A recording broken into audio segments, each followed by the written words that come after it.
नमस्कार दोस्तों, मैं हूं बेनाम और आज हम लेकर आए हैं जिन्नज़ादी का खूनी इश्क। पहले शादी, फिर मोहब्बत और फिर खेली गई खून की होली। इस कहानी में जुनून है, रहस्य है और एक ऐसी जिन्नज़ादी की दास्तान है जो इश्क में सब कुछ तबाह कर देती है। लेकिन दोस्तों, कहानी शुरू करने से पहले एक बेहद जरूरी बात। अगर आपकी उम्र 18 साल से कम है तो कृपया इस वीडियो को ना देखें, क्योंकि ये कहानी गहराई, खौफ और खून से भरी हुई है और इसे समझने और महसूस करने के लिए मानसिक रूप से तैयार होना जरूरी है। और हाँ, इस कहानी को शुरुआत से अंत तक ध्यान से सुनिए, तभी आप इसकी डरावनी परतों को पूरी तरह महसूस कर पाएंगे।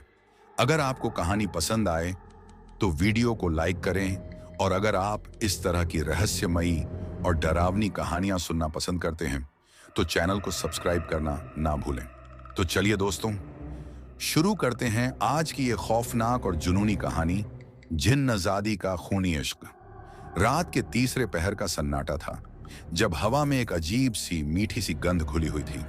ये गंध किसी इत्र की नहीं थी, बल्कि किसी अनजाने फूल की थी जो इस समय खिलता ही नहीं था। शहर के सबसे आलीशान हवेली में, जहां अभी कुछ घंटे पहले ही शहनाइयों की गूंज और ठहाकों की आवाजें गूंज रही थीं, अब एक गहरा भयावह खामोशी पसरी हुई थी। जिसकी अभी अभी शादी हुई थी, आरव और नायरा अपने सुहागरात वाले कमरे में थे, जहां फूलों की खुशबू और मोमबत्तियों की रोशनी एक जादुई माहौल बना रही थी। आरव, एक सफल और प्रतिष्ठित व्यापारी, अपनी पत्नी नायरा की खूबसूरती में खोया हुआ था। नायरा, जो अपनी सादगी और नजाकत के लिए जानी जाती थी, आज दुल्हन के लिबास में किसी परी से कम नहीं लग रही थी। उसकी आंखें शर्म से झुकी हुई थीं और उसके चेहरे पर एक हल्की सी मुस्कान थी जो उसके दिल की खुशी बयां कर रही थी। आरव ने धीरे से नायरा का घूंघट उठाया और उसकी सांसें थम सी गईं। नायरा की सुंदरता ने उसे मंत्रमुग्ध कर दिया था।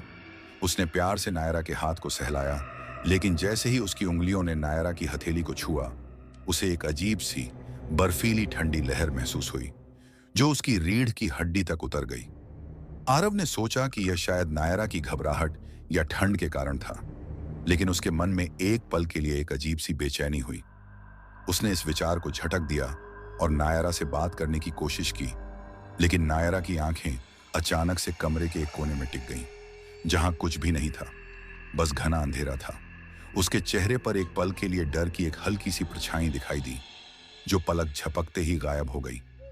आरव ने नायरा की नजर का पीछा किया, लेकिन उसे कुछ भी दिखाई नहीं दिया। उसने नायरा से पूछा, क्या हुआ नायरा, तुम ठीक हो? नायरा ने एक गहरी सांस ली और उसकी आवाज में एक हल्की सी घबराहट थी। कुछ नहीं आरव, बस थोड़ी थकान है। आरव ने उसे गले लगाया, लेकिन उसे लगा कि नायरा का शरीर अभी भी थोड़ा ठंडा था और उसकी सांसें थोड़ी तेज थीं। उसने सोचा कि यह सब थकान और नए माहौल का असर है, लेकिन उसके मन में एक अजीब सी बेचैनी बनी रही। रात गहरी होने लगी और आरव जल्द ही नींद की आगोश में चला गया, लेकिन नायरा को नींद नहीं आ रही थी। उसे लगा जैसे कमरे में कोई और भी मौजूद है, जिसकी उपस्थिति उसे अंदर तक कंपा रही थी। उसे लगा जैसे कोई अदृश्य हाथ उसके शरीर को छू रहा है, एक ठंडी बर्फीली छुअन जो उसे डरा रही थी। उसने अपनी आंखें बंद कर ली, यह सोचकर कि यह सिर्फ उसका वहम है, लेकिन वह छुअन और भी गहरी होती गई। उसे लगा जैसे कोई उसके ऊपर झुक रहा है, उसकी सांसों को महसूस कर रहा है, और फिर एक भयानक अदृश्य शक्ति ने उसे अपनी गिरफ्त में ले लिया। नायरा चीखना चाहती थी, लेकिन उसकी आवाज उसके गले में ही घुट कर रह गई। उसका शरीर लकवाग्रस्त हो गया था और वह हिल भी नहीं पा रही थी। उसे लगा जैसे कोई भारी चीज उसके सीने पर बैठी है और एक भयानक अमानवीय शक्ति उसके साथ कुछ कर रही है, कुछ ऐसा जो उसे अंदर तक तोड़ रहा था। वह दर्द और अपमान से कराह उठी, लेकिन कोई उसे सुन नहीं पाया। कमरे में अचानक से हवा का एक ठंडा झोंका आया, जिससे खिड़कियां जोर से खड़खड़ाने लगीं, और एक पल के लिए नायरा के चेहरे पर एक काली धुंधली परछाई दिखाई दी, जो पलक झपकते ही गायब हो गई। नायरा को लगा कि उसने कुछ देखा है, कुछ ऐसा जो इस दुनिया का नहीं था, लेकिन अगली ही पल वह भ्रम मानकर उसे झटक दिया। सुबह जब उसकी आंख खुली तो वह पूरी तरह से थकी हुई थी, जैसे उसने रात भर कोई भारी काम किया हो। उसके शरीर में दर्द था और उसे एक अजीब सी खालीपन महसूस हो रहा था, मानो उसकी आत्मा का एक हिस्सा उसे छीन लिया गया हो। उसे रात की कोई स्पष्ट याद नहीं थी, बस धुंधली परछाई और एक भयानक डर उसके दिल में बैठ गया था। आरव अभी भी गहरी नींद में था और नायरा ने उसे देखा। उसे लगा कि उसे यह सब किसी को नहीं बताना चाहिए, क्योंकि कोई उस पर विश्वास नहीं करेगा। नायरा और आरव की शादी एक पारंपरिक अरेंज मैरिज थी, लेकिन उनके परिवारों के बीच लंबे समय से संबंध थे। नायरा एक छोटे से शहर की रहने वाली थी, जहां उसकी परवरिश बहुत ही साधारण तरीके से हुई थी। वह एक संस्कारी और सुशील लड़की थी, जिसे अपने परिवार और मूल्यों से गहरा लगाव था। आरव के परिवार ने नायरा को अपनी बहू के रूप में चुना था, क्योंकि उसकी सादगी और नेक दिल उन्हें बहुत पसंद आया था। आरव ने नायरा को पहली बार शादी से कुछ महीने पहले देखा था और उसे उसकी मासूमियत और सुंदरता ने तुरंत आकर्षित कर लिया था। नायरा भी आरव के शांत स्वभाव और उसकी सफलता से प्रभावित हुई थी। उनकी सगाई हुई और फिर शादी की तारीख तय हुई। शादी की तैयारियां बड़े धूमधाम से हुईं। नायरा का परिवार अपनी बेटी की शादी को लेकर बहुत खुश था, क्योंकि आरव एक बहुत ही अच्छा लड़का था और उसका परिवार भी बहुत प्रतिष्ठित था। शादी के दिन नायरा ने अपने बचपन के सपनों को साकार होते देखा। वह एक खूबसूरत दुल्हन के रूप में सजी हुई थी और उसे लगा कि उसका जीवन अब पूर्ण हो गया है। आरव भी बहुत खुश था। उसे लगा कि उसे अपनी सपनों की रानी मिल गई है। लेकिन शादी की पहली रात से ही नायरा के जीवन में एक भयानक मोड़ आ गया। उसे हर रात एक अजीब सी बेचैनी महसूस होती थी और उसे लगता था कि कोई अदृश्य शक्ति उसके साथ कुछ कर रही है। वह हर सुबह थकी हुई उठती थी और उसे रात की कोई स्पष्ट याद नहीं होती थी। उसके शरीर में दर्द होता था और उसे एक अजीब सी खालीपन महसूस होता था। नायरा ने कई बार आरव को बताने की कोशिश की, लेकिन उसे डर था कि आरव उस पर विश्वास नहीं करेगा या उसे पागल समझेगा।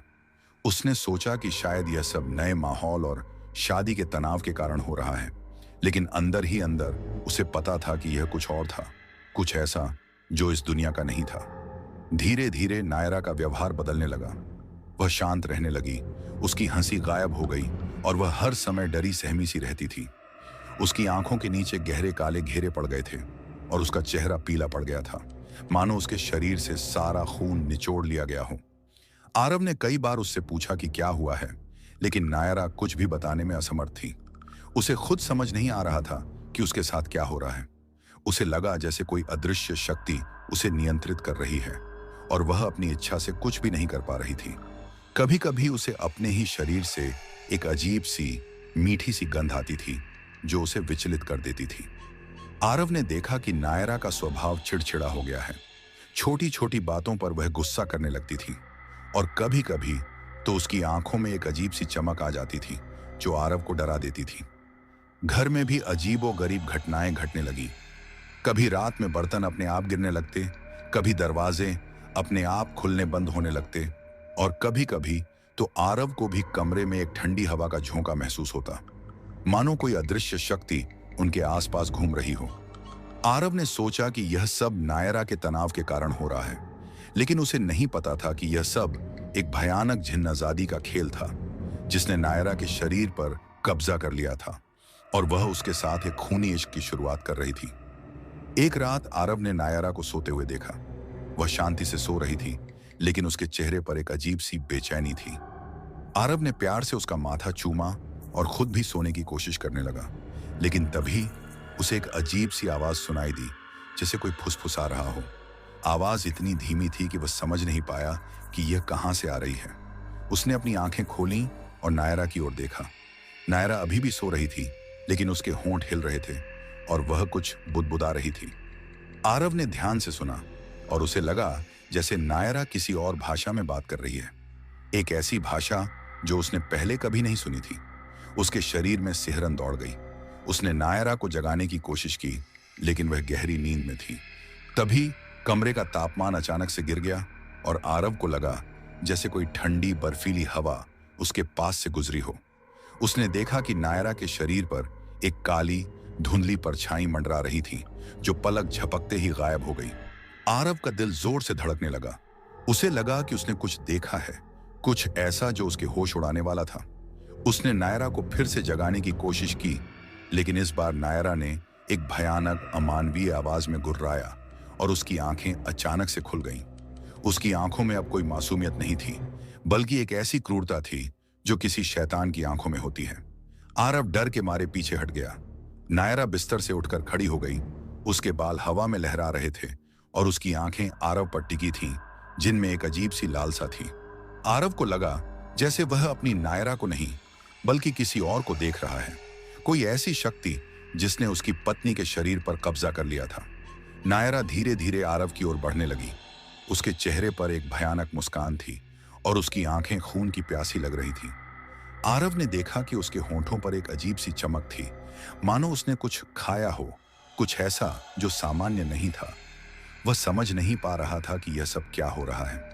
क्या उसकी नायरा सचमुच एक खून की प्यासी बन गई थी, या यह सब किसी भयानक जिन्नजादी का साया था जिसने उसकी पत्नी के शरीर पर कब्जा कर लिया था। नायरा आरव के करीब आ गई और उसने अपना हाथ आरव के चेहरे पर रखा। उसकी छुअन बर्फीली थी और आरव को लगा जैसे उसकी सांसें रुक रही हों। नायरा ने एक गहरी सांस ली और आरव को लगा जैसे वह उसकी आत्मा को खींच रही हो। उसकी आंखों में एक अजीब सी चमक थी जो उसे डरा रही थी। आरव ने अपनी आंखें बंद कर लीं और जब उसने उन्हें खोला तो नायरा फिर से बिस्तर पर सोई हुई थी, जैसे कुछ हुआ ही ना हो। लेकिन आरव को पता था कि कुछ हुआ था, कुछ ऐसा जो उसके जीवन को हमेशा के लिए बदल देगा। उसने तुरंत अपने फोन से एक तस्वीर ली जिसमें नायरा के होंठों पर एक अजीब सी चमक दिखाई दे रही थी और उसने फैसला किया कि उसे इस रहस्य को सुलझाना होगा। अगले दिन आरव ने नायरा को देखा। वह अभी भी शांत और गुमसुम थी, लेकिन उसकी आंखों में एक अजीब सी खालीपन थी। आरव ने उसे नाश्ता कराया और नायरा ने सामान्य रूप से खाया, लेकिन उसकी आंखों में कोई चमक नहीं थी। आरव ने अपनी जेब से वह तस्वीर निकाली जिसमें नायरा के होंठों पर अजीब सी चमक दिखाई दे रही थी। उसने नायरा को तस्वीर दिखाई और नायरा ने उसे देखा, लेकिन उसके चेहरे पर कोई भाव नहीं था। आरव ने नायरा से पूछा, नायरा, यह क्या है? तुम्हारे होंठों पर यह चमक कैसी है? नायरा ने अपनी आंखें झुका ली और उसकी आवाज में एक हल्की सी घबराहट थी। मुझे नहीं पता आरव, मुझे कुछ याद नहीं है। आरव को लगा कि नायरा कुछ छिपा रही है, लेकिन वह उसे मजबूर नहीं कर सकता था। उसने सोचा कि उसे किसी और तरीके से इस रहस्य को सुलझाना होगा। आरव ने अपने घर में लगे सीसीटीवी कैमरों की जांच करने का फैसला किया, यह सोचकर कि शायद उसे कुछ सुराग मिल जाए। उसने रात की फुटेज देखी और उसके होश उड़ गए। रात की फुटेज में नायरा बिस्तर पर शांति से सो रही थी, लेकिन तभी एक काली धुंधली परछाई कमरे में दाखिल हुई। परछाई नायरा के ऊपर मंडराने लगी और फिर वह नायरा के शरीर में समा गई। नायरा का शरीर कांपने लगा और फिर वह बिस्तर से उठकर खड़ी हो गई। उसकी आंखें लाल अंगारों की तरह दहक रही थीं और उसके होंठों पर एक भयानक मुस्कान थी। वह कमरे में घूमने लगी और फिर उसने अपने ही हाथ पर एक छोटा सा कट लगाया और फिर उसने उस खून को चाटना शुरू कर दिया। आरव का दिल बैठ गया। यह सब देखकर उसे अपनी आंखों पर विश्वास नहीं हो रहा था। उसकी नायरा, उसकी प्यारी पत्नी, अब एक खून की प्यासी बन चुकी थी और यह सब उस जिन्नजादी का असर था जिसने उसके शरीर पर कब्जा कर लिया था। आरव ने फुटेज को कई बार देखा, लेकिन हर बार उसे वही भयानक सच्चाई दिखाई दी। उसे पता था कि अब उसे कुछ करना होगा, इससे पहले कि बहुत देर हो जाए। वह अपनी नायरा को इस भयानक जिन्नजादी के चंगुल से बचाना चाहता था, लेकिन उसे नहीं पता था कि कैसे। उसने रात में सोने की कोशिश की, लेकिन उसे नींद नहीं आई। उसे हर पल नायरा का वह भयानक रूप याद आ रहा था और उसे डर था कि कहीं वह जिन्नजादी फिर से ना आ जाए। आरव ने फैसला किया कि उसे किसी ऐसे व्यक्ति से बात करनी होगी जो इन सब बातों पर विश्वास करता हो, कोई ऐसा व्यक्ति जो उसे इस भयानक रहस्य से बाहर निकलने में मदद कर सके। उसने अपनी दादी को याद किया, जो गांव में रहती थी और जिन्हें ऐसी कहानियों और लोक कथाओं का गहरा ज्ञान था। आरव ने तुरंत अपनी दादी को फोन करने का फैसला किया, यह सोचकर कि शायद वही उसकी मदद कर सकती हैं। रात गहरी होने लगी और आरव ने अपनी दादी को फोन किया। उसने उन्हें सब कुछ बताया जो उसके साथ हुआ था, नायरा के अजीब व्यवहार के बारे में, घर में हो रही अजीबोगरीब घटनाओं के बारे में और सीसीटीवी फुटेज में जो उसने देखा था उसके बारे में। दादी ने सब कुछ ध्यान से सुना और उनकी आवाज में एक अजीब सी गंभीरता थी। बेटा, तुम्हारी पत्नी पर एक जिन्नजादी का साया है, दादी ने कहा। उनकी आवाज में एक अजीब सी उदासी थी। यह जिन्नजादी बहुत पुरानी और शक्तिशाली है। ये इंसान के शरीरों पर कब्जा करती है और उन्हें अपनी गुलाम बनाती है। यह खून पीकर जीवित रहती है और यह इंसान के खून से अपनी शक्ति बढ़ाती है। ये जिन्नजादी प्यार का नाटक करती है और फिर अपने शिकार को धीरे धीरे खत्म कर देती है। आरव का दिल बैठ गया। उसे दादी की बात पर विश्वास नहीं हो रहा था, लेकिन उसे पता था कि दादी झूठ नहीं बोल रही थी। उसने दादी से पूछा कि वह नायरा को कैसे बचा सकता है। दादी ने कहा, यह जिन्नजादी बहुत क्रूर है बेटा, इसे वश में करना आसान नहीं होगा।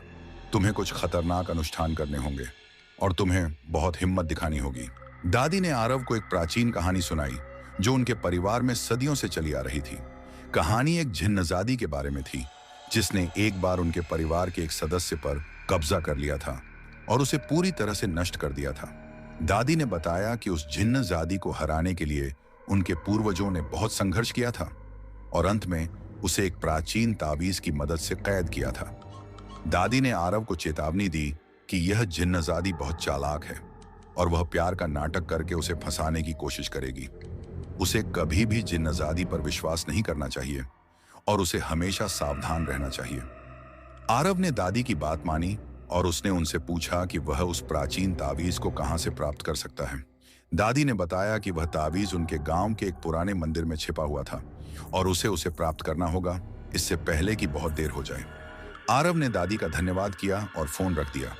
उसे पता था कि यह उसकी नायरा को बचाने का आखिरी मौका था और उसे हर कीमत पर सफल होना था। उसने तुरंत गांव जाने का फैसला किया, यह सोचकर कि शायद वही उसकी मदद कर सकता है। आरव ने रात में सोने की कोशिश की, लेकिन उसे नींद नहीं आई।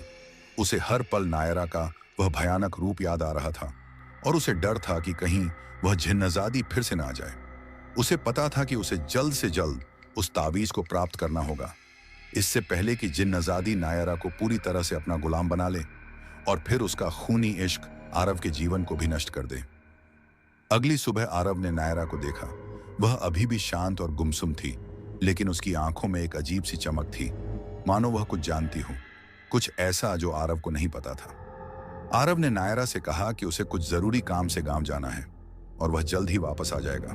नायरा ने उसे देखा और उसके चेहरे पर एक हल्की सी मुस्कान थी जो आरव को डरा रही थी। आरव को लगा कि नायरा जानती है कि वह क्या करने जा रहा है और वह उसे रोकने की कोशिश करेगी। आरव ने तुरंत अपनी गाड़ी निकाली और गांव की ओर चल पड़ा। रास्ते में आरव को अजीबोगरीब आवाजें सुनाई देने लगी। कभी उसे लगता कि कोई उसके कानों में फुसफुसा रहा है, कभी उसे लगता कि कोई उसके पीछे चल रहा है और कभी कभी तो उसे नायरा के मुंह से भयानक गुर्राहट सुनाई देती जो पलक झपकते ही बंद हो जाती थी। आरव डर के मारे कांप उठा, लेकिन उसने हिम्मत नहीं हारी। वह जानता था कि उसे नायरा को बचाना था। जब वह गांव के करीब पहुंचा तो उसे एक अजीब सी मीठी सी गंध महसूस हुई, वही गंध जो उसने शादी की पहली रात को महसूस की थी। आरव को लगा कि जिन्नजादी उसके पीछे आ रही है और वह उसे रोकने की कोशिश करेगी। आरव ने अपनी गाड़ी की गति बढ़ा दी और वह जल्द ही गांव पहुंच गया। उसने दादी के घर का पता लगाया और दादी ने उसे देखते ही गले लगा लिया। दादी ने आरव को मंदिर का रास्ता बताया जहां तावीज छिपा हुआ था। मंदिर एक पुराने खंडहर हो चुके जंगल में था जहां कोई नहीं जाता था। आरव ने दादी का धन्यवाद किया और मंदिर की ओर चल पड़ा। रास्ते में आरव को अजीबोगरीब आवाजें और भी तेज सुनाई देने लगी और उसे लगा कि जिन्नजादी उसके बहुत करीब आ गई है। आरव ने अपनी गति बढ़ा दी और वह जल्द ही मंदिर पहुंच गया। मंदिर बहुत पुराना और डरावना था और चारों तरफ अंधेरा और सन्नाटा पसरा हुआ था। आरव ने मंदिर के अंदर प्रवेश किया और उसे एक अजीब सी ठंडी हवा महसूस हुई जो हड्डियों तक उतर रही थी। उसने मंदिर के बीच में एक पुरानी मूर्ति देखी और मूर्ति के नीचे एक छोटा सा बक्सा था। आरव ने बक्से को उठाया और उसे लगा कि जिन्नजादी उसके ठीक पीछे खड़ी है। उसने अपनी आंखें बंद कर ली और जब उसने उन्हें खोला तो नायरा उसके ठीक सामने खड़ी थी। उसकी आंखें लाल अंगारों की तरह दहक रही थीं और उसके होंठों पर एक भयानक मुस्कान थी। नायरा ने एक भयानक अमानवीय आवाज में कहा, तुम मुझे रोक नहीं सकते आरव, तुम मेरे खूनी इश्क को खत्म नहीं कर सकते, तुम मेरी मोहब्बत को बर्बाद नहीं कर सकते, मैं तुम्हें भी नहीं छोड़ूंगी।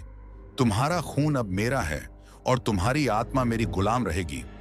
आरव डर के मारे कांप उठा। क्या जिन्नजादी सचमुच वापस आ गई थी? और क्या उसने नायरा को पूरी तरह से अपने वश में कर लिया था? क्या नायरा अब सचमुच एक खून की प्यासी बन गई थी और क्या वह अब आरव पर हमला करने वाली थी? ये सवाल उसके मन में घूम रहे थे और उसे पता था कि इसका जवाब उसे जल्द ही मिल जाएगा। लेकिन तब तक उसका जीवन एक भयानक खतरे में पड़ चुका था और उसकी नायरा, उसकी प्यारी पत्नी, अब एक भयानक जिन्नजादी बन चुकी थी जो खून की प्यासी थी और इस बार कोई भी उसे बचा नहीं सकता था। मंदिर के खंडहरों में, जहां सदियों पुरानी दीवारों से सन्नाटा टपक रहा था, आरव के सामने उसकी अपनी पत्नी नायरा एक भयानक जिन्नजादी के रूप में खड़ी थी। उसकी आंखें लाल अंगारों की तरह दहक रही थीं और उसके होंठों पर एक क्रूर, अमानवीय मुस्कान थी जो आरव की रूह तक को कंपा रही थी। हवा में एक अजीब सी, मीठी सी, लेकिन अब भयावह लगने वाली गंध घुल गई थी जो जिन्नजादी की उपस्थिति का प्रमाण थी। नायरा के नुकीले नाखून, जो अब सामान्य से कहीं अधिक लंबे और तीखे लग रहे थे, आरव की ओर बढ़े, मानो उसे पल भर में चीर डालने को तैयार हों। आरव का दिल उसके सीने में पागलों की तरह धड़क रहा था। उसे लगा कि उसकी सांसें थम जाएंगी। यह उसकी प्यारी नायरा नहीं थी, यह एक राक्षस था जिसने उसकी पत्नी के शरीर पर कब्जा कर लिया था और अब वह उसे भी अपना शिकार बनाना चाहता था। जिन्नजादी ने नायरा के मुंह से एक भयानक, अमानवीय आवाज निकाली जो मंदिर की दीवारों में गूंज उठी। तुम मुझे रोक नहीं सकते आरव, तुम मेरे खूनी इश्क को खत्म नहीं कर सकते, तुम मेरी मोहब्बत को बर्बाद नहीं कर सकते, मैं तुम्हें भी नहीं छोड़ूंगी। तुम्हारा खून अब मेरा है और तुम्हारी आत्मा मेरी गुलाम रहेगी। उसकी आवाज में एक अजीब सी प्रतिध्वनि थी, मानो सैकड़ों दुष्ट आत्माएं एक साथ बोल रही हों। आरव ने अपनी आंखों के सामने अपनी प्यारी पत्नी को एक भयानक राक्षस में बदलते देखा और उसे लगा कि यह सब एक बुरा सपना था जिससे वह कभी जाग नहीं पाएगा। लेकिन यह हकीकत थी, एक ऐसी हकीकत जो उसके जीवन को हमेशा के लिए बदल देगी। जिन्नजादी ने नायरा के शरीर को नियंत्रित करके एक तेज झपट्टा मारा और आरव को लगा कि वह अब बच नहीं पाएगा। नायरा के नाखून आरव के चेहरे के करीब आ गए और आरव ने अपनी आंखें बंद कर ली, मौत का इंतजार करते हुए।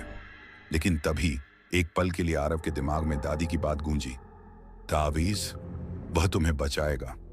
आरव ने अपनी पूरी शक्ति लगाकर अपनी जेब से उस छोटे से बक्से को निकाला जिसमें दादी ने तावीज रखा था। उसने बक्से को खोला और तावीज से एक तेज सफेद रोशनी निकली जो जिन्नजादी की काली आकृति पर पड़ी। जिन्नजादी ने एक भयानक, अमानवीय चीख मारी जो मंदिर के सन्नाटे को चीरती हुई दूर तक गूंज गई। नायरा का शरीर जोरों से कांपने लगा और जिन्नजादी उसके शरीर से बाहर निकलने की कोशिश कर रहा था, लेकिन तावीज की शक्ति उसे रोके हुए थी। जिन्नजादी ने एक और भयानक गुर्राहट भरी आवाज निकाली, मानो वह रोशनी से जल रहा हो। मंदिर के अंदर रखी पुरानी मूर्तियां और पत्थर के टुकड़े जोरों से हिलने लगे और कुछ तो ढह भी गए, जिससे धूल का एक गुब्बार उठ गया। आरव डर के मारे कांप उठा, लेकिन उसने हिम्मत नहीं हारी। वह लगातार तावीज को जिन्नजादी की ओर बढ़ाए रहा और उसकी आवाज में एक अजीब सी शक्ति थी जो उसके डर पर हावी हो रही थी। जिन्नजादी ने नायरा के शरीर को जोरों से हिलाना शुरू कर दिया और नायरा दर्द से कराह उठी, लेकिन यह दर्द जिन्नजादी का था, नायरा का नहीं। आरव को लगा कि नायरा का शरीर फट जाएगा, लेकिन उसने अपनी आंखें बंद कर लीं और तावीज को पकड़े रहा। तभी जिन्नजादी ने एक और भयानक चीख मारी और मंदिर में एक तेज रोशनी चमकी जिससे आरव की आंखें चौंधिया गईं। जब उसकी आंखें खुलीं तो नायरा जमीन पर पड़ी थी। उसका शरीर शांत था और उसकी सांसें सामान्य थीं। जिन्नजादी हवा में विलीन हो गया था, लेकिन आरव को पता था कि वह पूरी तरह से गया नहीं था। उसने तुरंत नायरा को सहारा देकर उठाया। उसका शरीर अभी भी थोड़ा ठंडा था, लेकिन वह पहले से बेहतर लग रही थी। आरव ने नायरा को अपनी गाड़ी में बिठाया और तुरंत घर की ओर चल पड़ा। उसके दिमाग में दादी की चेतावनी गूंज रही थी, यह जिन्नजादी बहुत चालाक है और वह प्यार का नाटक करके उसे फंसाने की कोशिश करेगी। उसे पता था कि खतरा अभी टला नहीं था, बल्कि वह और भी करीब आ गया था। आरव ने अपनी गाड़ी की गति बढ़ा दी। उसके दिल में एक अजीब सी बेचैनी थी। गांव से शहर तक का रास्ता उसे सदियों लंबा लग रहा था। हर मोड़ पर उसे लगा कि जिन्नजादी उसके पीछे है, उसकी सांसों को महसूस कर रहा है और उसे पकड़ने के लिए तैयार है। हवा में अभी भी उस मीठी सड़ी हुई गंध की हल्की सी महक थी जो उसे हर पल जिन्नजादी की याद दिला रही थी। नायरा गाड़ी में शांत बैठी थी, उसकी आंखें बंद थीं और वह गहरी नींद में लग रही थी। लेकिन आरव जानता था कि यह सिर्फ एक दिखावा था। उसने कई बार नायरा की ओर देखा। उसके चेहरे पर कोई भाव नहीं था, लेकिन आरव को लगा कि उसकी त्वचा अभी भी थोड़ी पीली थी और उसके होंठों पर एक हल्की सी चमक थी जो उसे डरा रही थी। जब वे घर पहुंचे तो आरव ने नायरा को सहारा देकर गाड़ी से निकाला और उसे सीधे कमरे में ले गया। उसने नायरा को बिस्तर पर लिटाया और फिर उसने तुरंत तावीज को नायरा के तकिए के नीचे रख दिया। जैसे ही तावीज तकिए के नीचे रखा गया, आरव को लगा कि कमरे में एक हल्की सी गर्मी फैल गई और हवा में मौजूद वह अजीब सी गंध थोड़ी कम हो गई। आरव ने राहत की सांस ली, लेकिन वह जानता था कि यह सिर्फ एक अस्थायी समाधान था। जिन नजादी को पूरी तरह से नष्ट करना अभी बाकी था। आरव ने रात में सोने की कोशिश की, लेकिन उसे नींद नहीं आई। उसे हर पल मंदिर में हुआ भयानक अनुभव याद आ रहा था और जिन्नजादी की वह भयानक आवाज उसके कानों में गूंज रही थी। उसने सोचा कि जिन्नजादी ने कहा था कि वह उसके परिवार को सदियों से बर्बाद कर रहा है। इसका क्या मतलब था? क्या यह जिन्नजादी उसके परिवार से जुड़ा हुआ था? क्या यह सिर्फ नायरा पर हमला नहीं था, बल्कि उसके पूरे वंश पर एक अभिशाप था? आरव ने अपने दिमाग में दादी की कहानी को दोहराया, जिसमें जिन्नजादी ने उनके परिवार के एक सदस्य पर कब्जा कर लिया था। उसे लगा कि यह जिन्नजादी कोई सामान्य जिन्नजादी नहीं थी, बल्कि एक बहुत ही पुरानी और शक्तिशाली शक्ति थी जो उसके परिवार को नष्ट करने के लिए वापस आई थी। रात भर आरव को अजीबोगरीब आवाजें सुनाई देती रहीं। कभी उसे लगता कि कोई उसके कानों में फुसफुसा रहा है, कभी उसे लगता कि कोई उसके पीछे चल रहा है, और कभी कभी तो उसे नायरा के कमरे से भयानक चीखें सुनाई देती जो पलक झपकते ही बंद हो जाती थी। आरव बार बार नायरा के कमरे में जाता, लेकिन नायरा हमेशा शांति से सोती हुई मिलती। उसे लगा कि यह सब जिन्नजादी के मन के खेल थे जो उसे डराने और कमजोर करने की कोशिश कर रहा था। सुबह की पहली किरण के साथ आरव ने नायरा को जगाया। नायरा ने आंखें खोली और उसकी आंखों में एक पल के लिए वही मासूमियत दिखाई दी जो शादी से पहले थी। उसने आरव को देखा और मुस्कुराई। आरव, तुम यहां क्या कर रहे हो? मुझे बहुत नींद आ रही थी। उसकी आवाज सामान्य थी, लेकिन आरव ने देखा कि उसकी मुस्कान में एक अजीब सी उदासी थी, मानो वह कुछ छिपा रही हो। आरव ने उसे गले लगाया और उसे लगा कि नायरा का शरीर अभी भी थोड़ा ठंडा था, लेकिन वह पहले से बेहतर लग रही थी। उसने नायरा को नाश्ता कराया और नायरा ने सामान्य रूप से खाया, मानो कुछ हुआ ही न हो। आरव को लगा कि शायद तावीज काम कर रहा है और जिन्नजादी का असर कम हो गया है, लेकिन उसके मन में एक अजीब सी बेचैनी बनी रही। उसे पता था कि जिन्नजादी इतना आसानी से हार नहीं मानेगा और उसे जल्द ही कोई और रास्ता खोजना होगा जिससे वह उसे पूरी तरह से नष्ट कर सके। आरव ने अगली सुबह बिना देर किए अपनी दादी को फिर से फोन किया। उसने उन्हें मंदिर में हुए भयानक अनुभव के बारे में बताया और जिन्नजादी की उन बातों के बारे में भी बताया जिसमें उसने उसके पूर्वजों का जिक्र किया था। दादी ने सब कुछ ध्यान से सुना और उनकी आवाज में अब और भी अधिक गंभीरता थी। बेटा, तुम्हारी बात सच है, दादी ने कहा। उनकी आवाज में एक अजीब सी उदासी थी। यह जिन्नजादी, जिसे अजरा कहते हैं, हमारे परिवार का पुराना दुश्मन है। सदियों पहले तुम्हारे एक पूर्वज, एक शक्तिशाली तांत्रिक, ने अजरा को वश में करने की कोशिश की थी ताकि वह उसकी शक्तियों का उपयोग कर सके। लेकिन अजरा बहुत शक्तिशाली थी और उसने तुम्हारे पूर्वज को धोखा दिया। उसने उनके साथ खूनी इश्क का नाटक किया, उन्हें अपनी मोहब्बत में फंसाया और फिर धीरे धीरे उनकी जीवन शक्ति को चूस लिया, जब तक कि वे पूरी तरह से नष्ट नहीं हो गए। अजरा ने तुम्हारे पूर्वज के पूरे परिवार को बर्बाद कर दिया और उसने कसम खाई कि वह तुम्हारे पूरे वंश को नष्ट कर देगी। आरव का दिल बैठ गया। उसे अब सब कुछ समझ में आ रहा था। यह जिन्नजादी सिर्फ नायरा पर हमला नहीं कर रही थी, बल्कि वह उसके पूरे वंश पर एक अभिशाप थी, एक ऐसा अभिशाप जो सदियों से चला आ रहा था। दादी ने आगे बताया, अजरा का खूनी इश्क सिर्फ एक धोखा है बेटा। वह प्यार का नाटक करती है, अपने शिकार को अपनी मोहब्बत में फंसाती है और फिर धीरे धीरे उसे खत्म कर देती है। वह अपने शिकार के खून से अपनी शक्ति बढ़ाती है और उसकी आत्मा को हमेशा के लिए अपनी गुलाम बना लेती है। नायरा उसकी नई शिकार है और वह उसे पूरी तरह से अपना बनाना चाहती है। आरव ने दादी से पूछा कि वह अजरा को कैसे हरा सकता है। दादी ने कहा, अजरा को पूरी तरह से नष्ट करना आसान नहीं होगा बेटा। वह बहुत शक्तिशाली है और उसे सिर्फ एक विशेष अनुष्ठान से ही हराया जा सकता है, जिसे आत्मा बंधन कहते हैं। इस अनुष्ठान में तुम्हें अजरा को उसके अपने ही आयाम में खींचना होगा और उसकी आत्मा को हमेशा के लिए बांधना होगा। दादी ने आरव को चेतावनी दी कि यह अनुष्ठान बहुत खतरनाक होगा और अगर उसने कोई गलती की तो उसकी जान भी जा सकती है और नायरा की आत्मा हमेशा के लिए अजरा की गुलाम बन जाएगी। इस अनुष्ठान में एक बहुत बड़ी कीमत चुकानी होगी बेटा, दादी ने कहा। उनकी आवाज में एक अजीब सी उदासी थी। तुम्हें अजरा को उसके सबसे प्यारे चीज की बलि देनी होगी, कुछ ऐसा जो उसे सबसे ज्यादा पसंद है, और वह है मोहब्बत। तुम्हें उसे यह दिखाना होगा कि सच्चा प्यार क्या होता है और वह उसके खूनी इश्क से कहीं ज्यादा शक्तिशाली है। आरव का दिमाग घूम गया। मोहब्बत की बलि, इसका क्या मतलब था? क्या उसे नायरा की बलि देनी होगी या अपने प्यार की? दादी ने आगे समझाया कि अजरा को हराने के लिए उसे एक प्राचीन रक्त कुंड की तलाश करनी होगी, जो एक गुप्त स्थान पर छिपा हुआ था जहां अजरा अपनी शक्ति बढ़ाती थी। उन्हें उस रक्त कुंड को ढूंढना होगा और उसे नष्ट करना होगा, इससे पहले कि अजरा अपनी पूरी शक्ति प्राप्त कर ले। आरव ने दादी का धन्यवाद किया और फोन रख दिया। उसे पता था कि यह उसकी नायरा को बचाने का आखिरी मौका था और उसे हर कीमत पर सफल होना था। उसे अब एक नए और भी खतरनाक रास्ते पर चलना था, एक ऐसा रास्ता जो उसे अजरा के खूनी इश्क के खिलाफ खड़ा करेगा और उसे अपनी मोहब्बत की असली परीक्षा देनी होगी। आरव ने घर वापस आकर नायरा को देखा।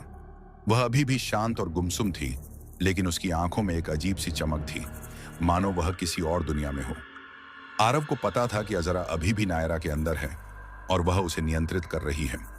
उसने तुरंत दादी द्वारा दी गई जानकारी के आधार पर रक्त कुंड की तलाश शुरू कर दी। उसे याद आया कि दादी ने एक पुराने नक्शे का जिक्र किया था जो उनके परिवार की पुरानी हवेली में छिपा हुआ था। आरव ने तुरंत हवेली की ओर रुख किया। उसके दिल में एक अजीब सी बेचैनी थी। हवेली बहुत पुरानी और खंडहर हो चुकी थी, जहां कोई नहीं जाता था। आरव ने हवेली के अंदर प्रवेश किया और उसे एक अजीब सी सड़ी हुई गंध महसूस हुई, वही गंध जो उसने शमशान भूमि में महसूस की थी। हवेली के अंदर अंधेरा और सन्नाटा पसरा हुआ था और हवा में एक अजीब सी भयावह ऊर्जा थी। आरव ने हवेली के हर कोने की तलाशी ली और अंत में उसे एक पुरानी धूल भरी किताब मिली जिसमें एक नक्शा छिपा हुआ था। नक्शे में एक गुप्त स्थान दिखाया गया था जहां रक्त कुंड छिपा हुआ था। नक्शे के साथ एक प्राचीन डायरी भी थी जिसमें आरव के पूर्वज ने अजरा के बारे में लिखा था और कैसे उसने उनके परिवार को बर्बाद किया था। डायरी में लिखा था कि अजरा को हराने के लिए उसे सच्चे प्यार की शक्ति का उपयोग करना होगा और उसे अजरा को यह दिखाना होगा कि सच्चा प्यार क्या होता है। आरव ने डायरी को पढ़ा और उसे लगा कि उसे अब सब कुछ समझ में आ रहा है। अजरा सिर्फ खून की प्यासी नहीं थी, बल्कि वह प्यार की भी प्यासी थी, लेकिन उसका प्यार विकृत और विनाशकारी था। उसे सच्चे प्यार की शक्ति से ही हराया जा सकता था। आरव ने नक्शे का अध्ययन किया और उसे पता चला कि रक्त कुंड शहर के बाहरी इलाके में एक गुप्त गुफा में छिपा हुआ था जहां कोई नहीं जाता था। उसने तुरंत गुफा की ओर रुख किया। उसके दिल में एक अजीब सी बेचैनी थी। रास्ते में आरव को अजीबोगरीब आवाजें और भी तेज सुनाई देने लगी और उसे लगा कि अजरा उसके बहुत करीब आ गई है। उसे लगा कि अजरा जानती है कि वह क्या करने जा रहा है और वह उसे रोकने की कोशिश करेगी। आरव ने अपनी गति बढ़ा दी और वह जल्द ही गुफा के प्रवेश द्वार पर पहुंच गया। गुफा बहुत पुरानी और डरावनी थी और उसके अंदर से एक अजीब सी सड़ी हुई गंध आ रही थी। आरव ने गुफा के अंदर प्रवेश किया और उसे एक अजीब सी ठंडी हवा महसूस हुई जो हड्डियों तक उतर रही थी। उसने गुफा के बीच में एक विशाल लाल रंग का कुंड देखा जिसमें खून भरा हुआ था। यह रक्त कुंड था जहां अजरा अपनी शक्ति बढ़ाती थी। रक्त कुंड के चारों ओर मानव हड्डियों और खोपड़ियों का ढेर लगा हुआ था जो अजरा के पिछले शिकारों की गवाही दे रहे थे। आरव का दिल बैठ गया। उसने देखा कि रक्त कुंड के ऊपर एक काली धुंधली आकृति मंडरा रही थी जो अजरा थी। अजरा ने आरव को देखा और उसकी आंखों में एक भयानक चमक थी। अजरा ने एक भयानक अमानवीय आवाज में कहा, तुम यहां क्या कर रहे हो इंसान? तुमने सोचा कि तुम मुझे हरा सकते हो? तुमने सोचा कि तुम मेरे खूनी इश्क को खत्म कर सकते हो? तुम बहुत बड़ी गलती कर रहे हो। अजरा ने रक्त कुंड से अपनी शक्ति को खींचना शुरू कर दिया और उसकी आकृति और भी विशाल और भयावह होने लगी। आरव ने तुरंत दादी द्वारा दिए गए ताबीज को निकाला और उसने उसे अजरा की ओर बढ़ाया। अजरा ने एक भयानक चीख मारी और फिर उसने आरव पर हमला किया। अजरा के नाखून लंबे और नुकीले हो गए थे और उसने आरव पर हमला किया, जिससे उसके शरीर पर गहरे घाव हो गए। आरव दर्द से कराह उठा, लेकिन उसने हिम्मत नहीं हारी। उसने तुरंत डायरी में लिखे मंत्रों का जाप करना शुरू कर दिया, जो अजरा को हराने के लिए थे। जैसे ही उसने मंत्रों का जाप करना शुरू किया, तावीज से एक तेज रोशनी निकली जो अजरा की काली आकृति पर पड़ी। अजरा ने एक और भयानक चीख मारी और रक्त कुंड से खून उबलने लगा। आरव ने अपनी पूरी शक्ति लगाकर मंत्रों का जाप किया और तावीज से निकलने वाली रोशनी और भी तेज हो गई। अजरा ने एक और भयानक गुर्राहट भरी आवाज निकाली और फिर उसने आरव पर लगातार हमला करना शुरू कर दिया। आरव दर्द से कराह उठा, लेकिन उसने हिम्मत नहीं हारी। उसे पता था कि उसे अजरा को हराना होगा, इससे पहले कि वह उसे और नायरा को पूरी तरह से नष्ट कर दे। अजरा ने एक भयानक मुस्कान दी और फिर उसने आरव के कान में फुसफुसाया, तुम मुझे कभी नहीं हरा सकते इंसान। मैं तुम्हारी कल्पना से भी ज्यादा शक्तिशाली हूं और तुम्हारी नायरा, वह पूरी तरह से मेरी है। उसका शरीर, उसकी आत्मा, सब कुछ मेरा है और तुम उसे कभी वापस नहीं पा सकते। आरव का दिल बैठ गया।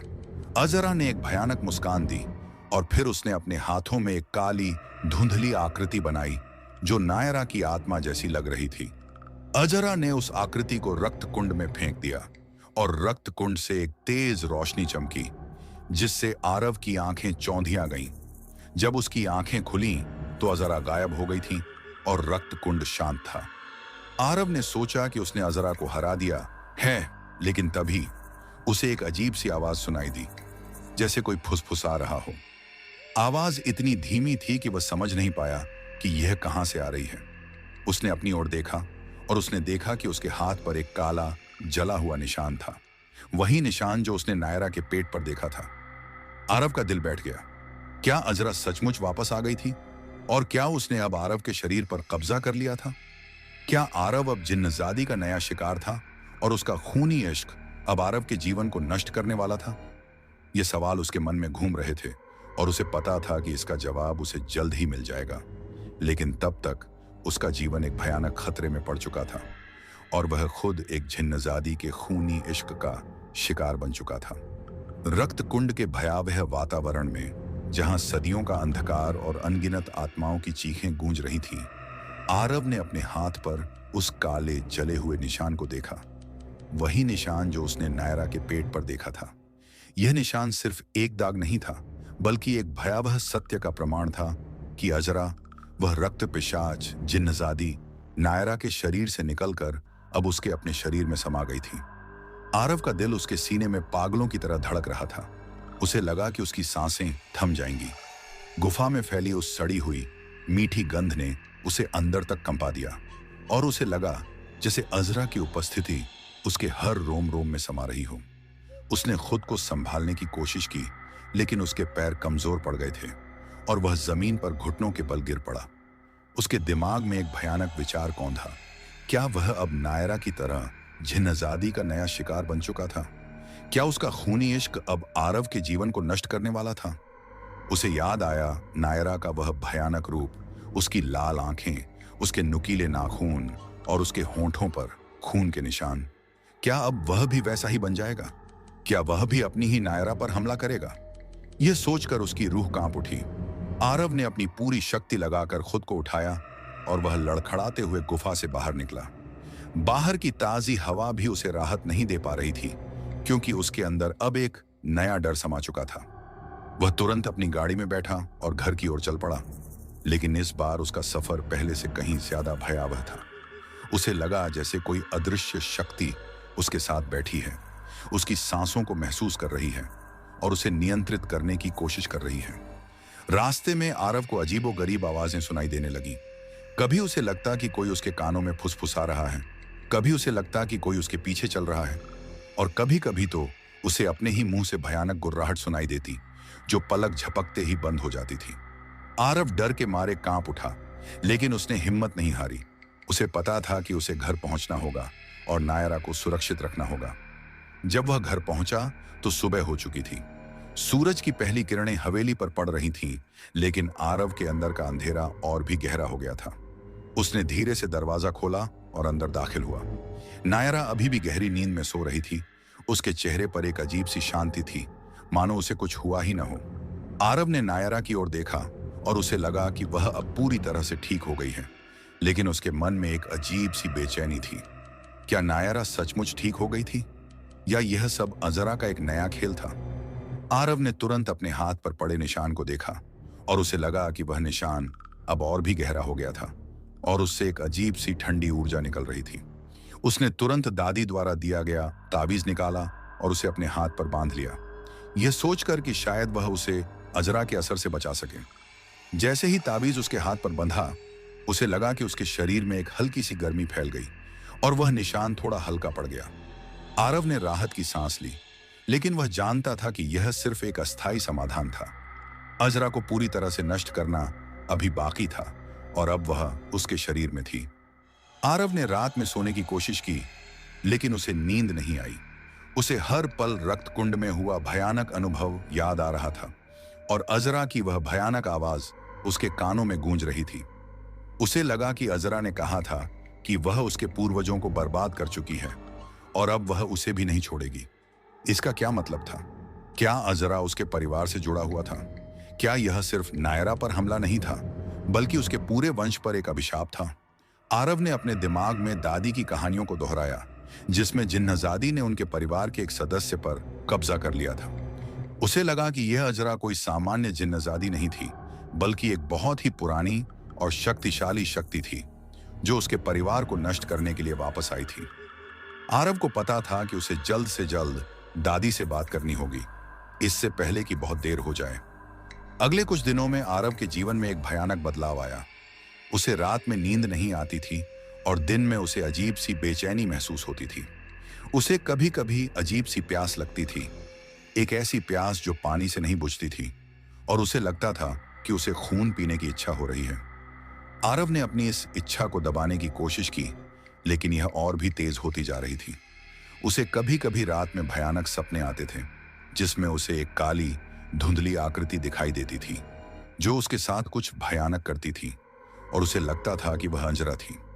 आरव को कभी कभी अपने शरीर पर एक अजीब सी ठंडी बर्फीली छुअन महसूस होती थी, मानो कोई अदृश्य शक्ति उसे छू रही हो। आरव ने देखा कि उसका स्वभाव कभी कभी चिड़चिड़ा हो जाता था और उसकी आंखों में एक अजीब सी चमक आ जाती थी, जो उसे डरा देती थी। उसे लगा कि शायद अजरा का असर अभी भी उसके शरीर पर था और वह उसे नियंत्रित करने की कोशिश कर रही थी। नायरा इस बीच पूरी तरह से सामान्य लग रही थी। वह हंसने लगी थी, उसकी आंखों में चमक वापस आ गई थी और वह अपने काम में व्यस्त रहने लगी थी। उसने आरव के बदलते व्यवहार को देखा, लेकिन आरव ने उसे कुछ भी नहीं बताया। उसे डर था कि अगर उसने नायरा को बताया तो वह डर जाएगी या उसे पागल समझेगी। आरव ने अपनी हालत को छिपाने की कोशिश की, लेकिन यह मुश्किल होता जा रहा था। उसे लगा कि अजरा उसके दिमाग में घुस गई है और उसे नियंत्रित कर रही है। कभी कभी उसे लगता कि अजरा उसके कान में फुसफुसा रही है, उसे कुछ भयानक करने के लिए उकसा रही है, कुछ ऐसा जो उसे अंदर तक तोड़ रहा था। आरव ने अपनी दादी को फिर से फोन किया और उन्हें अपनी हालत के बारे में बताया। दादी ने सब कुछ ध्यान से सुना और उनकी आवाज में अब और भी अधिक चिंता थी। बेटा, अजरा ने तुम्हारे शरीर पर कब्जा कर लिया है, दादी ने कहा। उनकी आवाज में एक अजीब सी उदासी थी। वह अब तुम्हारे शरीर का उपयोग करके अपनी शक्ति बढ़ा रही है और वह तुम्हें अपनी गुलाम बना रही है। तुम्हें उसे रोकना होगा, इससे पहले कि वह तुम्हें पूरी तरह से नष्ट कर दे। आरव ने दादी से पूछा कि वह अजरा को कैसे हरा सकता है जब वह उसके शरीर के अंदर है। दादी ने कहा, अजरा को हराने के लिए तुम्हें अपने अंदर की शक्ति को जगाना होगा बेटा। तुम्हें उसे यह दिखाना होगा कि सच्चा प्यार क्या होता है और वह उसके खूनी इश्क से कहीं ज्यादा शक्तिशाली है। तुम्हें उसे अपने ही आयाम में खींचना होगा और उसकी आत्मा को हमेशा के लिए बांधना होगा। दादी ने आरव को चेतावनी दी कि यह अनुष्ठान बहुत खतरनाक होगा और अगर उसने कोई गलती की तो उसकी जान भी जा सकती है और उसकी आत्मा हमेशा के लिए अजरा की गुलाम बन जाएगी। इस अनुष्ठान में एक बहुत बड़ी कीमत चुकानी होगी बेटा, दादी ने कहा। उनकी आवाज में एक अजीब सी उदासी थी। तुम्हें अजरा को उसके सबसे प्यारे चीज की बलि देनी होगी, कुछ ऐसा जो उसे सबसे ज्यादा पसंद है, और वह है मोहब्बत। तुम्हें उसे यह दिखाना होगा कि सच्चा प्यार क्या होता है, और वह उसके खूनी इश्क से कहीं ज्यादा शक्तिशाली है। आरव का दिमाग घूम गया। मोहब्बत की बलि, इसका क्या मतलब था? क्या उसे नायरा की बलि देनी होगी या अपने प्यार की?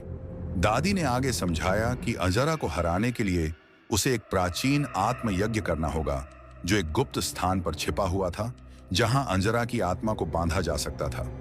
उन्हें उस आत्मयज्ञ को ढूंढना होगा और उसे पूरा करना होगा, इससे पहले कि अजरा अपनी पूरी शक्ति प्राप्त कर ले और आरव के शरीर को पूरी तरह से नियंत्रित कर ले। आरव ने दादी का धन्यवाद किया और फोन रख दिया। उसे पता था कि यह उसकी नायरा को बचाने का आखिरी मौका था और उसे हर कीमत पर सफल होना था। उसे अब एक नए और भी खतरनाक रास्ते पर चलना था, एक ऐसा रास्ता जो उसे अजरा के खूनी इश्क के खिलाफ खड़ा करेगा, और उसे अपनी मोहब्बत की असली परीक्षा देनी होगी। आरव ने तुरंत आत्मयज्ञ की तलाश शुरू कर दी। उसे याद आया कि दादी ने एक पुराने मंदिर का जिक्र किया था, जो उनके गांव के पास एक गुप्त स्थान पर छिपा हुआ था। आरव ने तुरंत गांव की ओर रुख किया। उसके दिल में एक अजीब सी बेचैनी थी। रास्ते में आरव को अजीबोगरीब आवाजें और भी तेज सुनाई देने लगीं, और उसे लगा कि अजरा उसके बहुत करीब आ गई है। उसके शरीर के अंदर से उसे नियंत्रित करने की कोशिश कर रही है।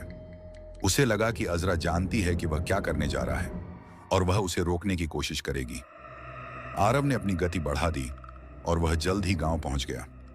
उसने दादी के घर का पता लगाया और दादी ने उसे देखते ही गले लगा लिया।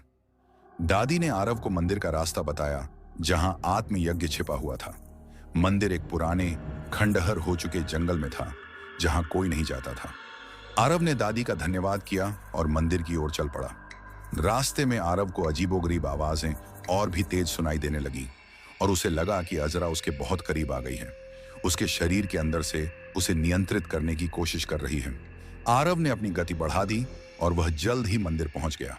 मंदिर बहुत पुराना और डरावना था, और चारों तरफ अंधेरा और सन्नाटा पसरा हुआ था। आरव ने मंदिर के अंदर प्रवेश किया और उसे एक अजीब सी ठंडी हवा महसूस हुई, जो हड्डियों तक उतर रही थी। उसने मंदिर के बीच में एक विशाल प्राचीन वेदी देखी, जहां आत्मयज्ञ किया जाना था। वेदी के चारों ओर प्राचीन प्रतीक और मंत्र खुदे हुए थे, जो अजरा की शक्ति को बांधने के लिए थे। आरव का दिल बैठ गया। उसने देखा कि वेदी के ऊपर एक काली धुंधली आकृति मंडरा रही थी, जो अजरा थी, लेकिन इस बार वह आरव के शरीर के अंदर से प्रकट हो रही थी। अजरा ने आरव को देखा और उसकी आंखों में एक भयानक चमक थी। अजरा ने आरव के मुंह से एक भयानक अमानवीय आवाज निकाली, तुम यहां क्या कर रहे हो इंसान? तुमने सोचा कि तुम मुझे हरा सकते हो? तुमने सोचा कि तुम मेरे खूनी इश्क को खत्म कर सकते हो? तुम बहुत बड़ी गलती कर रहे हो। अजरा ने आरव के शरीर को नियंत्रित करना शुरू कर दिया, और आरव को लगा कि वह अपनी इच्छा से कुछ भी नहीं कर पा रहा है। अजरा ने आरव के मुंह से एक भयानक मुस्कान दी, और फिर उसने आरव के शरीर को वेदी की ओर खींचना शुरू कर दिया, मानो उसे बलि देने के लिए तैयार हो। आरव ने अपनी पूरी शक्ति लगाकर खुद को रोकने की कोशिश की, लेकिन वह असफल रहा। अजरा ने आरव के शरीर को वेदी पर लिटाया, और फिर उसने अपने हाथों में एक काली धुंधली ऊर्जा बनाई, जो आरव की आत्मा जैसी लग रही थी। अजरा ने उस ऊर्जा को वेदी में फेंकने की कोशिश की, लेकिन तभी आरव ने अपनी पूरी शक्ति लगाकर दादी द्वारा दिए गए ताबीज को निकाला, और उसने उसे अजरा की ओर बढ़ाया। अजरा ने एक भयानक चीख मारी और आरव का शरीर जोरों से कांपने लगा। अजरा आरव के शरीर से बाहर निकलने की कोशिश कर रही थी, लेकिन ताबीज की शक्ति उसे रोके हुए थी। अजरा ने एक और भयानक गुर्राहट भरी आवाज निकाली और मंदिर में रखी चीजें अपने आप गिरने लगी। आरव डर के मारे कांप उठा, लेकिन उसने हिम्मत नहीं हारी।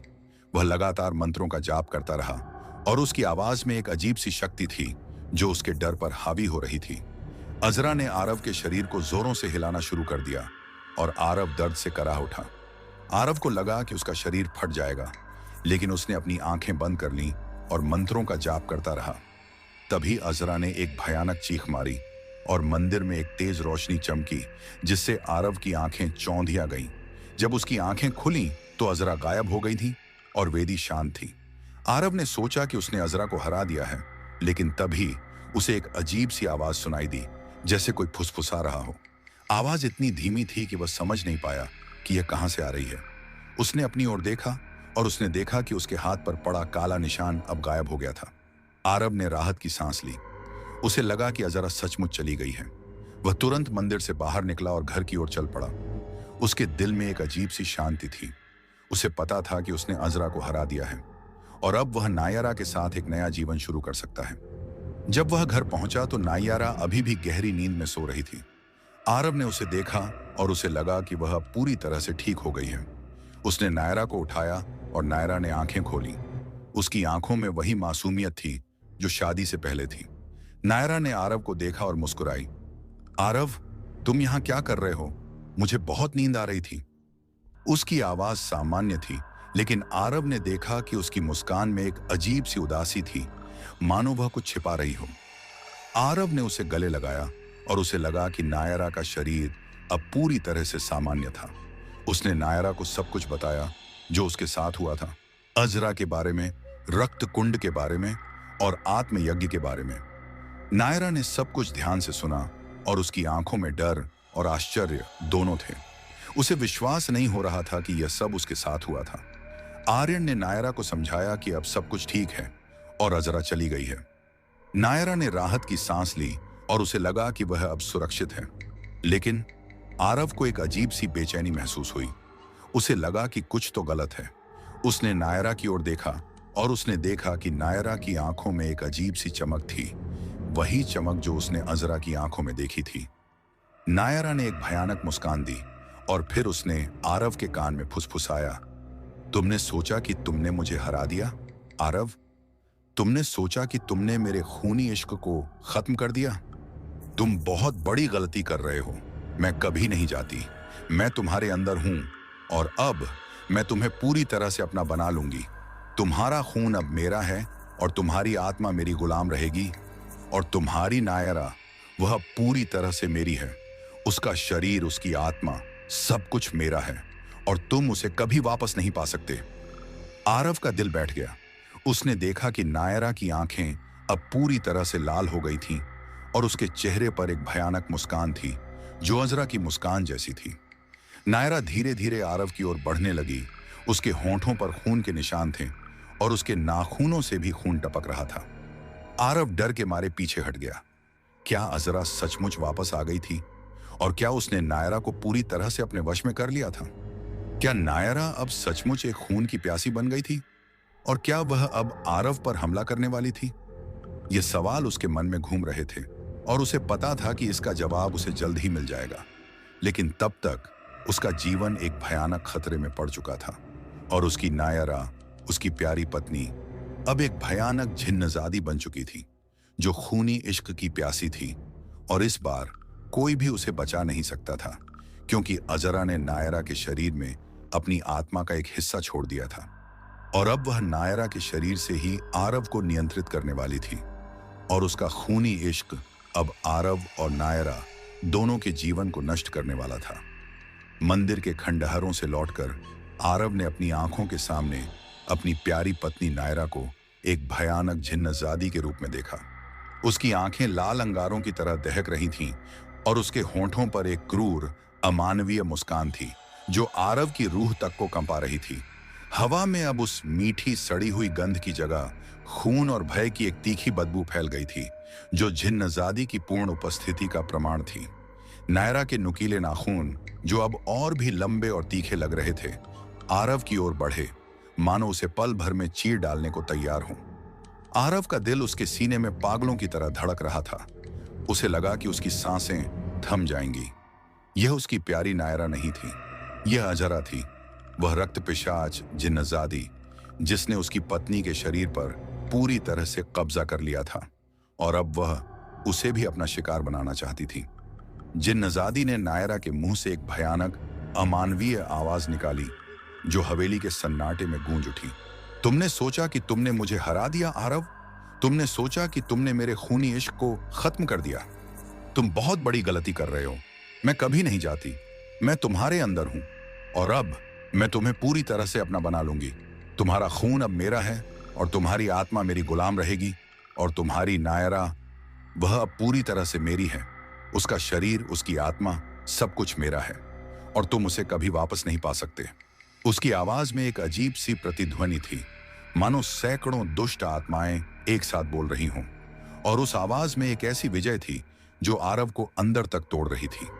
आरव ने अपनी आंखों के सामने अपनी प्यारी पत्नी को एक भयानक राक्षस में बदलते देखा और उसे लगा कि यह सब एक बुरा सपना था जिससे वह कभी जाग नहीं पाएगा। लेकिन यह हकीकत थी, एक ऐसी हकीकत जो उसके जीवन को हमेशा के लिए बदल देगी।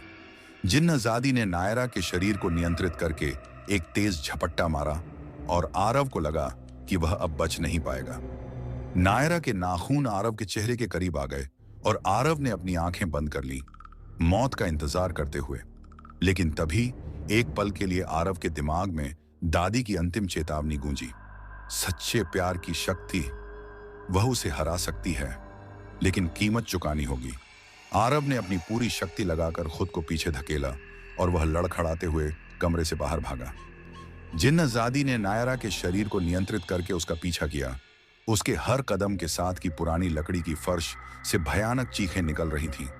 आरव ने देखा कि नायरा की गति अमानवीय थी और वह पल भर में उसके करीब आ गई।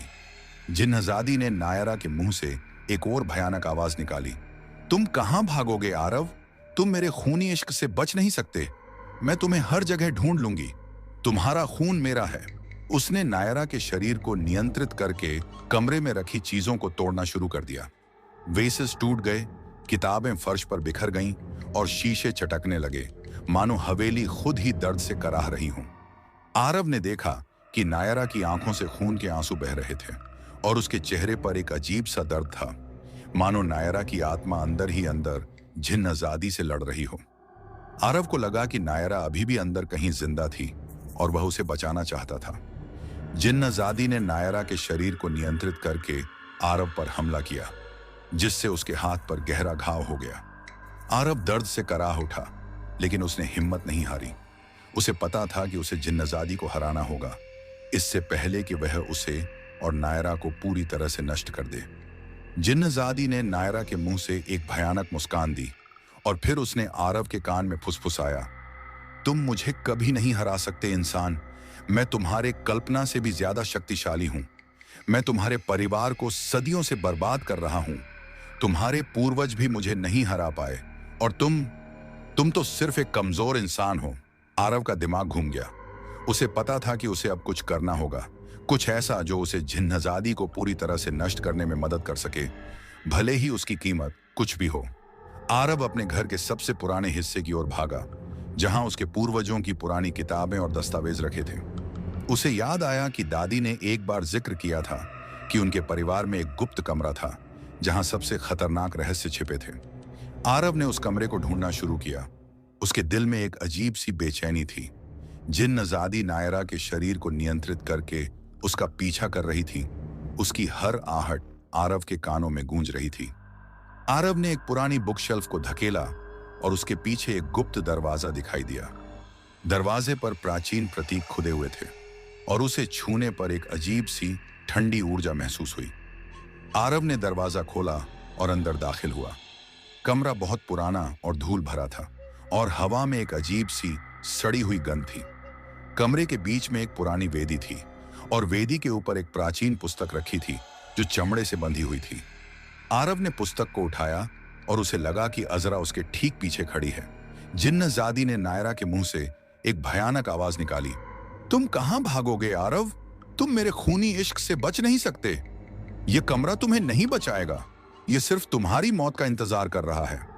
आरव ने पुस्तक को खोला और उसे लगा कि पुस्तक में कुछ प्राचीन मंत्र और अनुष्ठान लिखे थे जो अजरा को पूरी तरह से नष्ट करने के लिए थे। पुस्तक में एक अंतिम अनुष्ठान का जिक्र था जिसे आत्मा बलि कहते थे। इस अनुष्ठान में जिन्नजादी को उसके अपने ही आयाम में खींचना होगा और उसकी आत्मा को हमेशा के लिए बांधना होगा, लेकिन इसकी कीमत बहुत बड़ी थी।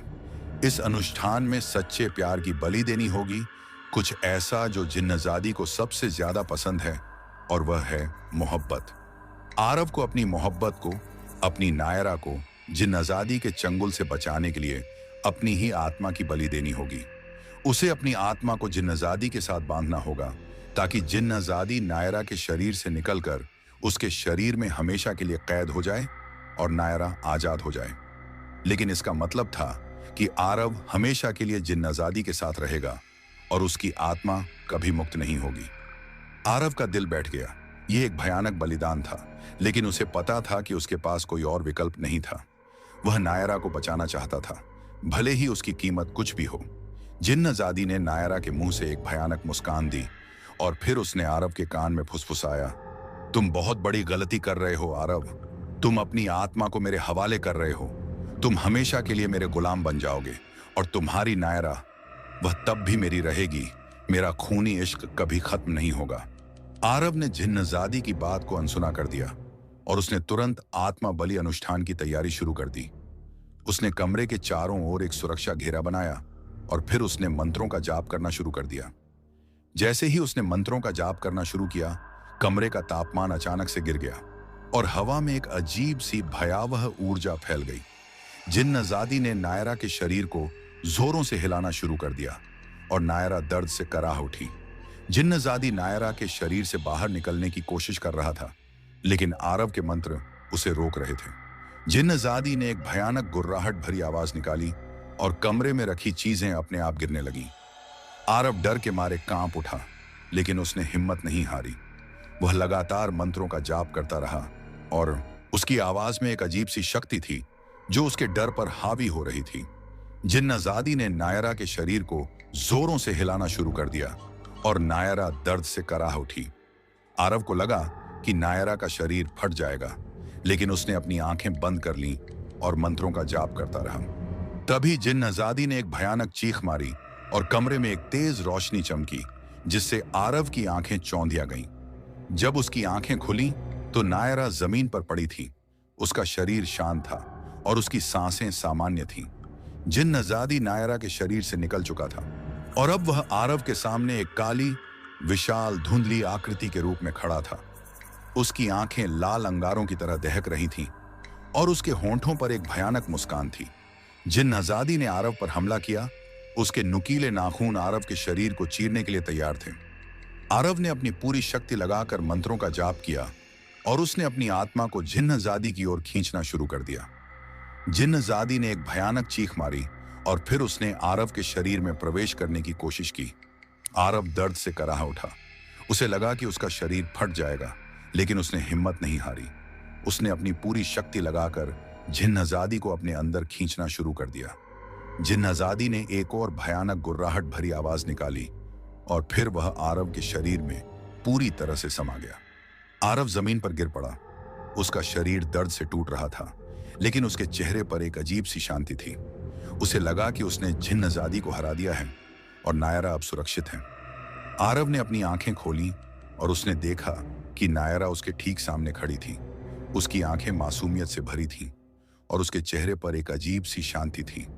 नायरा ने आरव को देखा और मुस्कुराई। आरव, तुम ठीक हो? मुझे कुछ याद नहीं है। उसकी आवाज सामान्य थी, लेकिन आरव ने देखा कि उसकी मुस्कान में एक अजीब सी उदासी थी, मानो वह कुछ छिपा रही हो। आरव ने नायरा को गले लगाया और उसे लगा कि नायरा का शरीर अब पूरी तरह से सामान्य था। उसने नायरा को सब कुछ बताया जो उसके साथ हुआ था, जिन्नाज़ादी के बारे में, रक्त कुंड के बारे में और आत्मा बलि अनुष्ठान के बारे में। नायरा ने सब कुछ ध्यान से सुना और उसकी आंखों में डर और आश्चर्य दोनों थे। उसे विश्वास नहीं हो रहा था कि यह सब उसके साथ हुआ था। आरव ने नायरा को समझाया कि अब सब कुछ ठीक है और जिन्नाज़ादी चली गई है। नायरा ने राहत की सांस ली और उसे लगा कि वह अब सुरक्षित है। उन्होंने घर वापस लौटने का फैसला किया और आरव ने नायरा को सहारा देकर उठाया। जब वे घर पहुंचे तो सुबह हो चुकी थी।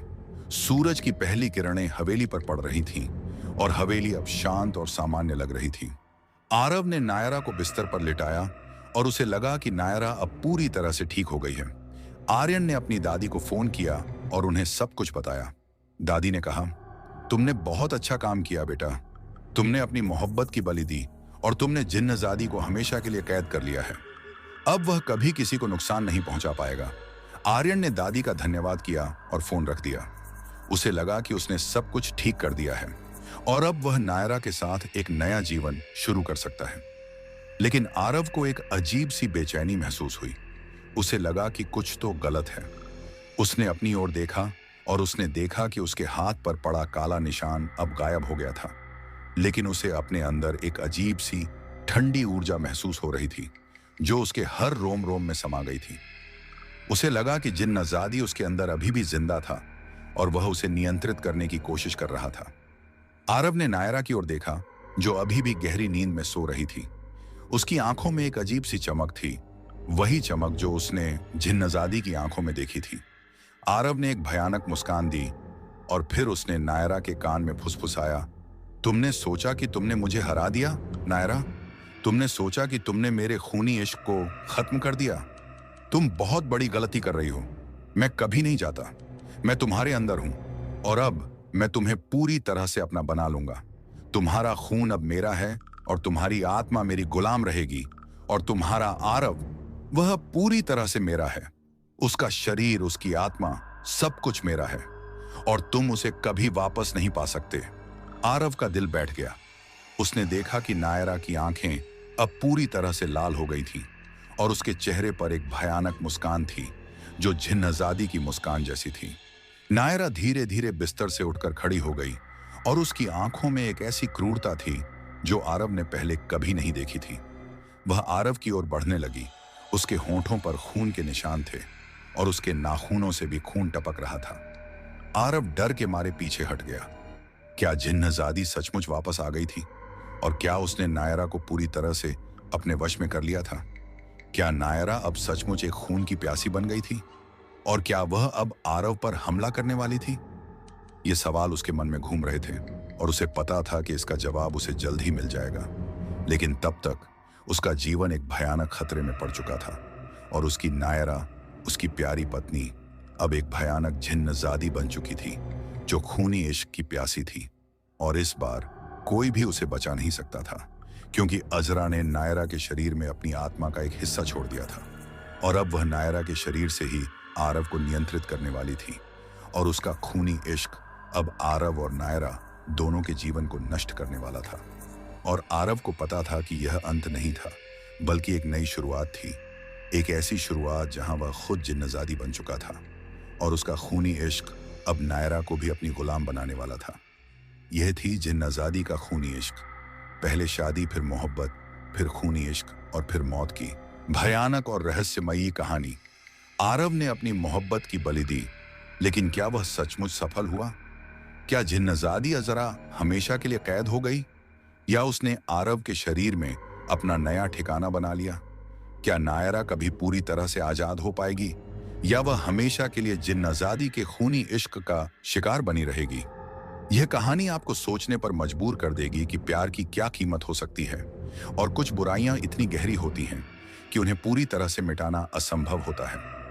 अगर आपको यह कहानी पसंद आई हो और आप ऐसे ही और रहस्यमयी और डरावनी कहानियां देखना चाहते हैं, तो कृपया हमारे चैनल को लाइक करें, सब्सक्राइब करें और कमेंट करके हमें बताएं कि आपको यह कहानी कैसी लगी।